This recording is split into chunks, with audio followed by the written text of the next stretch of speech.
दीपाली राणा, आप देख रहे हैं मिड कैप 15। शुरुआत करेंगे इस वक्त की हेडलाइंस के साथ।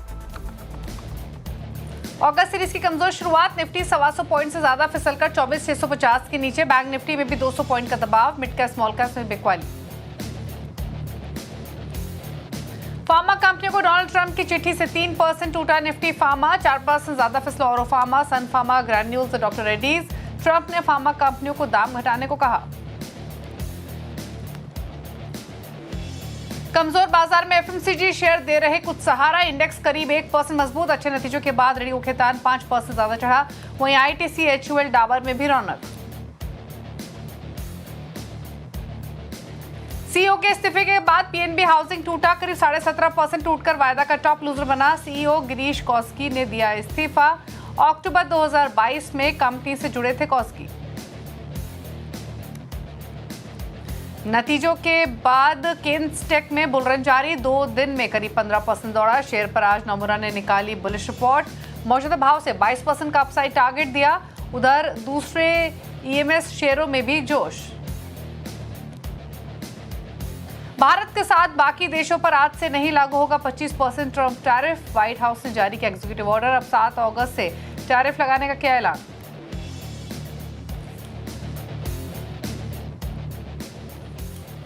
आप देख रहे हैं मिड कैप 15। हमारे साथ निर्बंग के नीरव छेड़ा, उनसे लेंगे ट्रेड्स भी, लेकिन पहले लेकर आते हैं समय का प्राइस एक्शन, जहां पर आज थोड़ी सी मार्केट में दबाव देखने को मिल रहा है, कॉशियसनेस देखने को मिल रही है, थोड़ा सा प्रेशर है मार्केट में। निफ्टी वॉलेटाइल रहा फर्स्ट हाफ में, लेकिन अब यहाँ पर दिन के लोअर लेवल्स देखने को मिल रहे हैं। 24,650 के नीचे निफ्टी आ चुका है इस समय और 125 अंकों की कमजोरी देखने को मिल रही है निफ्टी में इस समय। बैंक निफ्टी लेकर आते हैं और साथ ही mid cap small cap index भी, क्योंकि ब्रॉडर मार्केट में पहले से ज्यादा प्रेशर था, अब और एक्सटेंड होता हुआ दिखाई दिया है। 123% नीचे निफ्टी। बैंक 160, 162 तक नीचे ट्रेड करते हुए दिखाई दे रहा है इस समय। मिड कैप 386 पॉइंट नीचे हैं। आधा पौने 1% की कमजोरी यहाँ देखने को मिल रही है। स्मॉल कैप इंडेक्स में भी 150 पॉइंट की कमजोरी, यानी 1% के आसपास का नुकसान अब स्मॉल कैप में देखने को मिल रहा है। मार्केट की ब्रेथ भी नेगेटिव ही दिखाई देगी, क्योंकि ब्रॉडर मार्केट में भी दबाव है। अब 1719 स्टॉक से जो कि बढ़कर ट्रेड कर रहे हैं, 922 स्टॉक से जो कि बढ़कर कर रहे हैं कारोबार। अगर सेक्टोरल हीट मैप देखेंगे तो आज ज़्यादातर सेक्टर्स प्रेशर में है। सबसे ज़्यादा मार कहाँ पड़ी है, वो है फार्मा की। 3% नीचे निफ्टी फार्मा इंडेक्स है। इसके अलावा oil and gas, metals, IT, defence, autos, ये 1 से 1.5% नीचे ट्रेड कर रहे हैं आज के सेशन में। बाकी पॉकेट्स भी दबाव में ही है, थोड़ी बहुत बाइंग कहीं है तो वह है निफ्टी एफएमसीजी में, क्योंकि दिग्गज स्टॉक्स अच्छा मूव कर रहे हैं, स्पेशली एचयूएल जैसे शेयर्स जिन्होंने सपोर्ट किया है कल भी और आज भी आज के सेशन में। लेकिन ट्रेडिंग अपॉर्चुनिटीज़ कहाँ हैं इंडेक्स पर, क्या करना चाहिए, इस पर करते हैं बात। Nirav, good afternoon. बताइए पहले तो निफ्टी बैंक निफ्टी पर राय, कोई सेल साइड पर ट्रेड बन रहा है या छोड़ दे इंडेक्स को, क्या व्यू रहेगा? यस, गुड आफ्टरनून दीपाली जी। यस, एक इम्पॉर्टेंट सपोर्ट जो था 25,100 का, जहाँ पे 50 डे मूविंग एवरेज भी था निफ्टी पे, वो टूटा है और इम्पॉर्टेंट सपोर्ट था। अब जो अगला सपोर्ट बन के आता है वो 24,500 का है। हालांकि ज़्यादा ओपन इंटरेस्ट पुट साइड में वहाँ पे नहीं है, 24,000 के पुट में है। सो मेरे हिसाब से यहाँ से और थोड़ी बहुत सेलिंग ज़रूर आ सकती है। 24,500 के टारगेट के साथ में यहाँ पे बिकवाली करके चल सकते हैं। ऊपर में स्टॉप लॉस 24,800 का होना चाहिए फ्यूचर्स में। मेरे हिसाब से एक लोअर टॉप लोअर बॉटम तब तक बनते रहेगा। बैंक निफ्टी में भी 50 डे मूविंग एवरेज टूटा है और उसी कारण से अब जो इम्पोर्टेंट सपोर्ट है 55,200 55,000 का, वो बैंक निफ्टी भी छू सकता है। तो मेरे हिसाब से बैंक निफ्टी में भी यहाँ पे सेलिंग आ सकती है, आप सेलिंग करके चल सकते हैं। स्टॉप लॉस 56,200 का रखिएगा फ्यूचर में। नीचे में अराउंड 55,500 आपका पहला टारगेट होगा। ओके, स्टॉक स्पेसिफिक ट्रेड्स क्या रहेंगे आपकी तरफ से? देखिए, आज के अभी के लिए for the next couple of days cell ideas हैं। पहला है लोढ़ा डेवलपर्स। इसमें सेल साइड आप सेलिंग करके चल सकते हैं। इंपॉर्टेंट सपोर्ट्स ब्रेक हुए हैं 1250 के, और उसके बाद लगातार हमने देखा वही लेवल से कंटिन्यूस सेलिंग आ रही है। करंट लेवल से आप बिकवाली करके चल सकते हैं। 1238 का स्टॉप लॉस लगाइए, 1160 तक के टारगेट नजर आ सकते हैं। दूसरा जो स्टॉक है वो है टाटा मोटर्स। ये स्टॉक में आज एक इम्पॉर्टेंट ब्रेकडाउन आया है और ये ब्रेकडाउन आया है करीब करीब 665 के नीचे। आई बिलीव करंट लेवल से ये स्टॉक और नीचे जा सकता है। यहाँ से एटलीस्ट 630 तक के टारगेट्स नजर आ सकते हैं, तो वो टारगेट के साथ में आप बिकवाली करके चले फ्यूचर्स, और स्टॉप लॉस रहेगा 662 का। ओके, चलिए, तो ये रहे ट्रेड्स आपके लिए नीरव की तरफ से। लेकिन आगे बढ़ेंगे और अब बात करते हैं अर्निंग्स की। डॉक्टर लाल पैथ लैब्स की पहली तिमाही के नंबर्स बेहतर रहे हैं। कंपनी क्या है 11%, मुनाफा 25% बढ़ा है, एबिटा में भी 13% की ग्रोथ सालाना आधार पर देखने को मिली और मार्जिन भी सुधरे हैं। नंबर से बातचीत करने के लिए हमारे साथ हैं कंपनी के ग्रुप CFO और CEO वेद पी गोयल। वेद जी नमस्कार, स्वागत है आपका।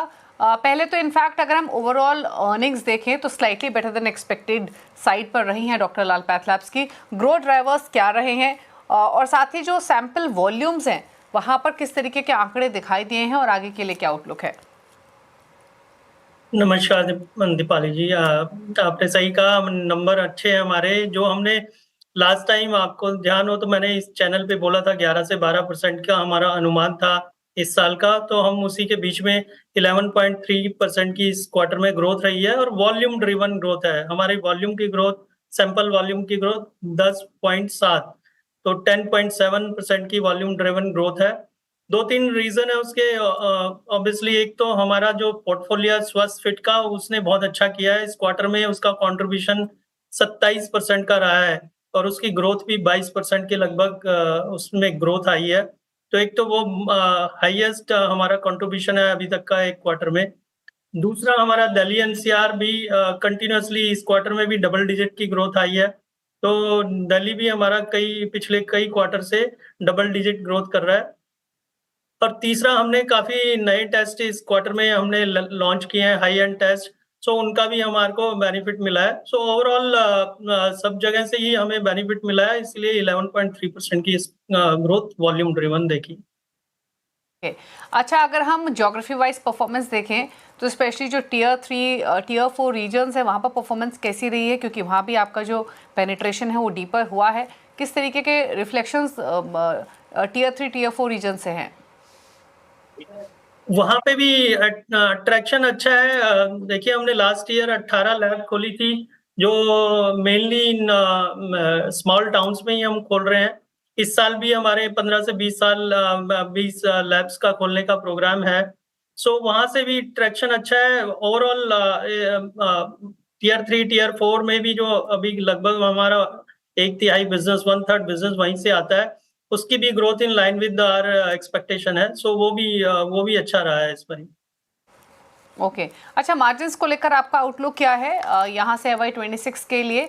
मार्जिन कौन कौन से फैक्टर्स ड्राइव करेंगे? और दूसरी चीज़, जो 11 से 12%, 13% की ग्रोथ आपने गाइड की है, कौन कौन से फैक्टर्स रहेंगे जो कि इस ग्रोथ को अचीव करने में या इसको मेंटेन करने में हेल्प करेंगे?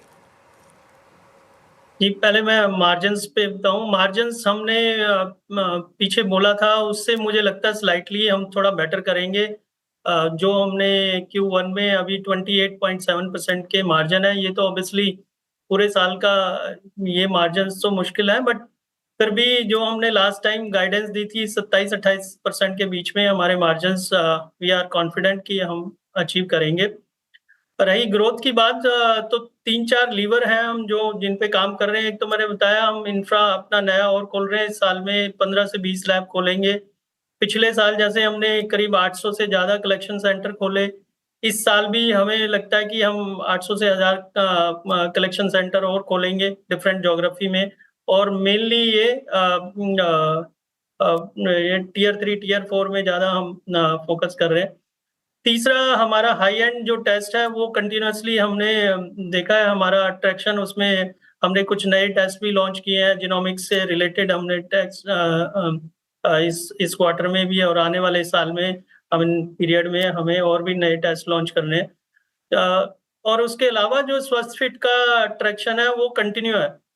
सो इस क्वार्टर में जैसे मैंने बताया 27% है, तो मुझे लगता है ये जो प्रैक्टिसेज़ हैं और जो पेशेंट का बिहेवियर है, वो अभी कंटिन्यू है। जो पहले सिंगल टेस्ट होते थे, वो एक बंडल और ये पैकेज टेस्ट के तरफ ज़्यादा लोग अब जाते हैं। तो इसलिए मुझे लगता है ये 3-4 फैक्टर हैं जो।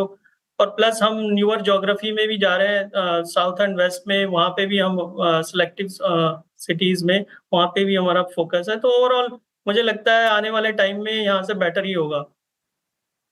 ओके, अच्छा, अगर हम ओवरऑल आगे के एक्सपेंशन की बात करें वेद जी, तो पहली बात, कितना कैश ऑन बुक्स है डॉक्टर लाल पैथलैब्स के?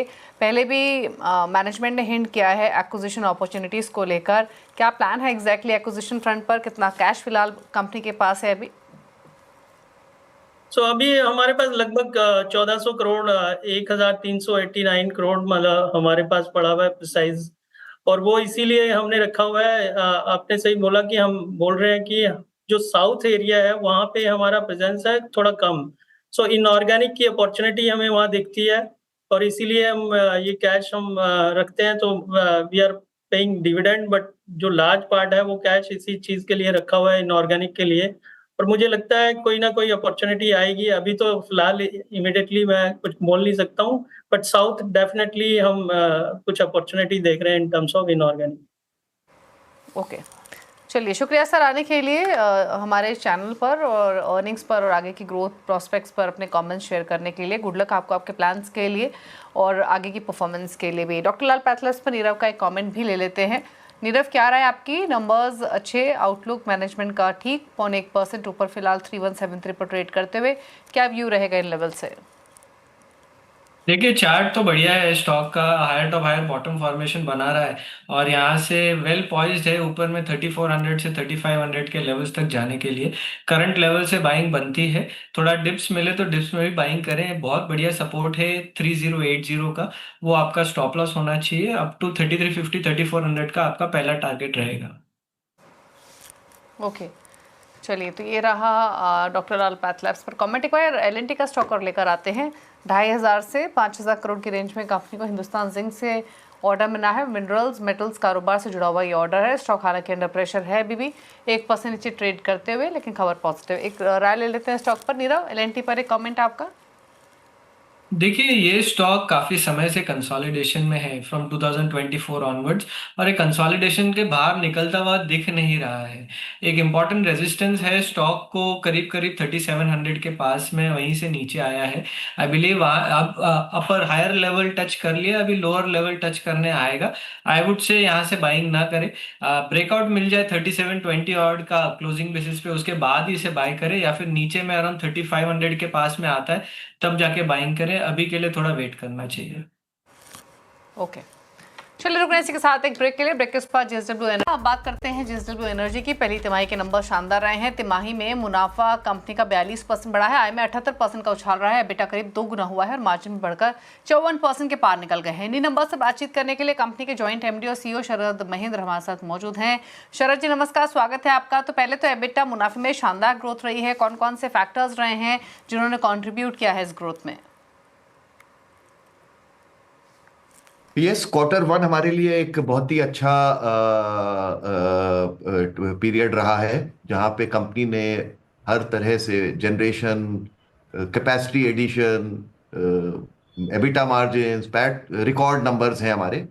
और इसके की ड्राइवर्स अगर हम देखें तो आप देखिए कि 4 मेन ड्राइवर्स हैं इसके।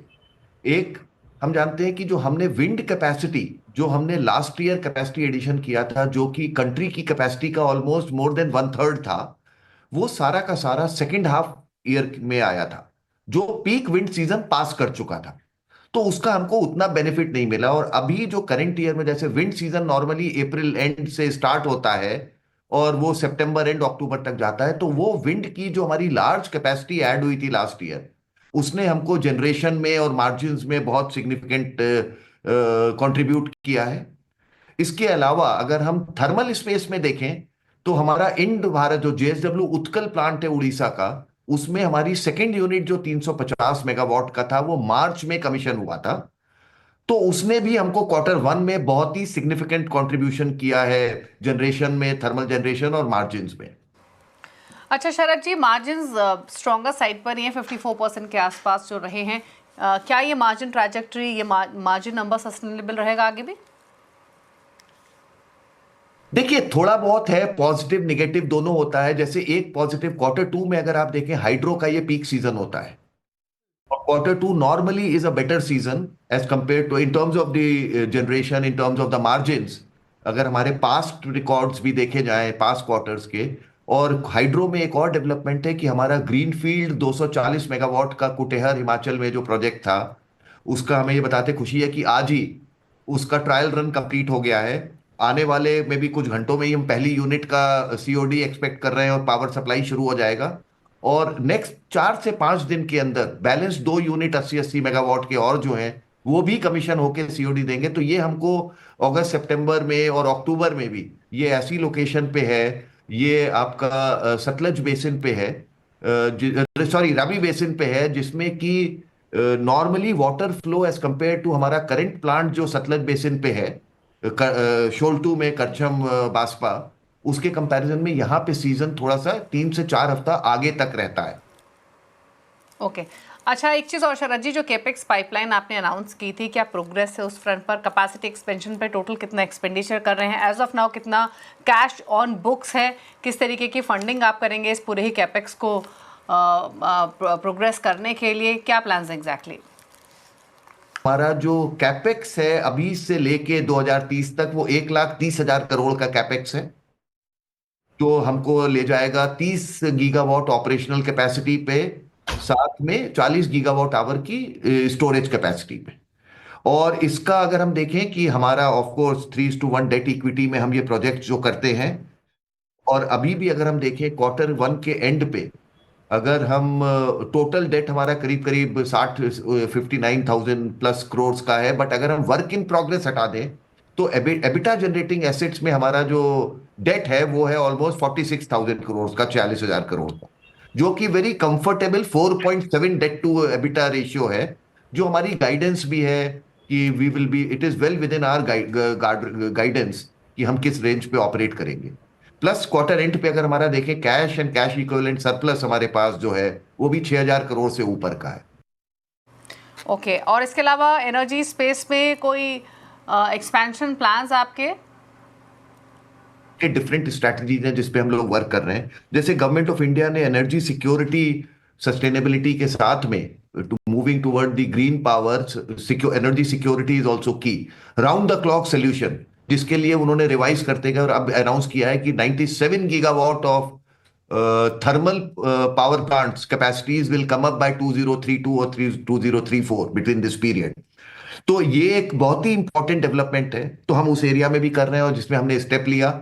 हमने अभी स्टेट ऑफ वेस्ट बंगाल के साथ में हमने 1.6 गीगावाट का बिड भी जीता और हमने पीपीए भी साइन कर लिया।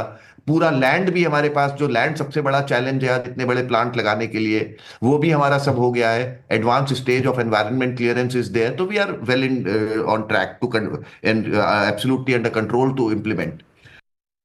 चलिए, शुक्रिया सर आने के लिए, CNBC आवाज़ पर और अर्निंग्स पर बातचीत करने के लिए। Thank you so much time देने के लिए और गुड लक आपको आगे के क्वार्टर्स के लिए। चलिए रुकना, आगे बढ़ते हुए अब लेकर आते हैं खिलाड़ी नंबर 1 का अपडेट। इस हफ्ते एमके ग्लोबल के कपिल शाह, सेमको सिक्योरिटीज के उमेहरा और रघुनाथ कैपिटल के पवन महेश्वरी के बीच मुकाबला है। तीनों ही खिलाड़ियों की तरफ से पॉजिटिव रिटर्न्स देखें। लीड कर रहे हैं उमेहरा 9.5% के साथ, 6.5% का रिटर्न पवन का पोर्टफोलियो दे रहा है और कपिल शाह का पोर्टफोलियो 2% का रिटर्न लेंड कर रहा है।